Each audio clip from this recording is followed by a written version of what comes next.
Tuluyan nang na-trade si Anthony Davis mga idol. Draymond Green tanggap na mati-trade siya. Nagpapaalam na si Dre sa Warriors. And Jared McCain napunta sa championship contender na kupunan. And finally Chris Paul na-trade na rin ng Clippers. So na-trade na mga idol si Anthony Davis paalis ng Dallas Mavericks. Mapupunta ang 10-time NBA All-Star Anthony Davis, Jaden Hardy, D'Angelo Russell and Dante Exum sa Washington Wizards. At eto naman ang makukuha ng Dallas Mavericks mga idol, Chris Middleton, ang 34 years old former NBA champion. 21 years old, 6'5" guard na si AJ Johnson. And another young guard, 22 years old, Malachi Branham. Nakuha din nila ang 2018 former second round overall pick Marvin Bagley III. So basically, walang nakuhang star player ang Dallas Mavericks mula sa Washington Wizards. Wala na rin sa kanyang prime itong si Chris Middleton. So far, nag-average na lamang to ng 10.3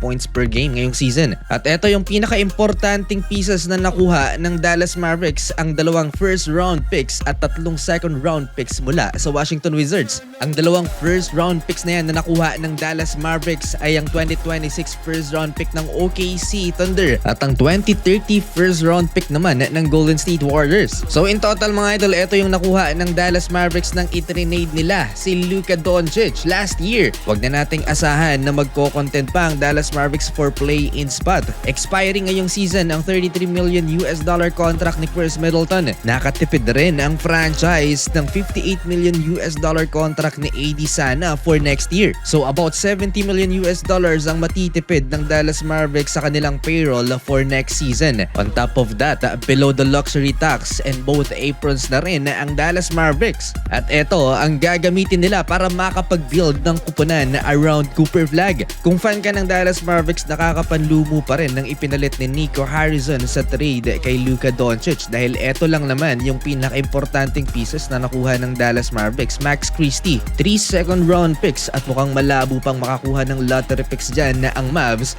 and 3 second rounders. Buti na lang talaga nakachamba sila kay Cooper Flag. On the other hand, Anthony Davis and Trae Young duo sa Washington DC. Win-win yung trade na yun mga idol dahil panalo din ang Washington Wizards. Nakuha nila si Anthony Davis na walang young core sa kanilang roster. Alex Sarr, Trae Young and Anthony Davis plus potential top 5 at 2026 NBA draft pick. Bago mangyari ang trade na yan mga idol, sinubukan ng Los Angeles Lakers na makaisa pa sa Dallas Mavericks. Tinarget ni Rob Pelinka si Najee Marshall at Daniel Gafford pero binasted na siya ng Dallas Mavericks. Ayaw nang makipag-negotiate ng Mavs sa Lakers matapos ang nangyari noong nakaraang taon. Isa pang trade na nangyari ngayong araw mga idol itong si Jared McCain. Biglang napunta sa isang championship contender na kupunan, ang Oklahoma City Thunder lang naman mga idol. May dalawang trade na ginawa ang OKC Thunder mga idol. Una itong si Jared McCain kung saan binitawan ng OKC Thunder ang kanilang 2026 Rockets first round pick at 3 second round picks. Magkakaroon na nga kaya ng may dugong Pinoy sa NBA na magkakampyon? Well, bumagsak ng malaki mga idol ang produksyon ni Jared McCain simula nang ma-injured to sa kanyang rookie season. Last year, 15.3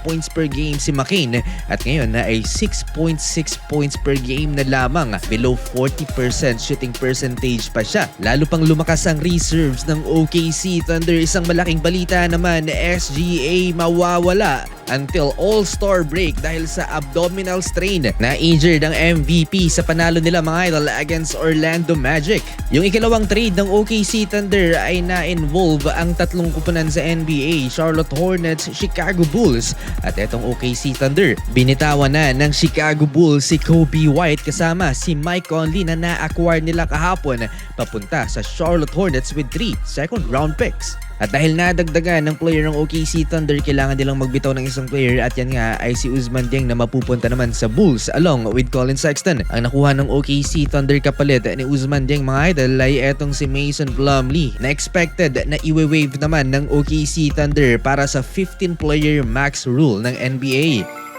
Na-trade na rin mga idol si CP3. Balik NBA ang 40 years old 12-time NBA All-Star. Tuloy ang last dance ni Chris Paul dahil nagkaroon ng multi-team trade ang Clippers, Brooklyn Nets at Toronto Raptors. Sa Toronto mapupunta si CP3 at maa-acquire naman ng Brooklyn Nets si Ochai Agbaji and 2032 Raptors second round pick. Pero eto mga idol, ang problema ni Chris Paul, mukhang walang balak ang Toronto Raptors na paglaruin siya dahil baka i-trade din naman siya ng Toronto. Kung hindi siya ma-trade, malamang sa malamang mawi-wave din siya ng Raptors. Habang ginagawa ko ang video ito mga idol, wala pang ginagawang galaw ang Golden State Warriors less than 24 hours before the trade deadline. Kahit nagbigay na ng sign si Draymond Green na nagpapaalam na siya sa Golden State Warriors. Panoorin niyo ang video ito mga idol.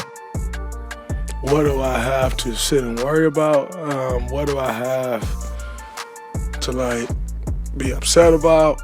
I've been here for 13 and a half years. That's longer than probably 98% of NBA players have been in one place. And this guy from Saginaw has been in a place for 13 and a half years. I don't know that it ends at 13 and a half, but if it does, what a run it's been.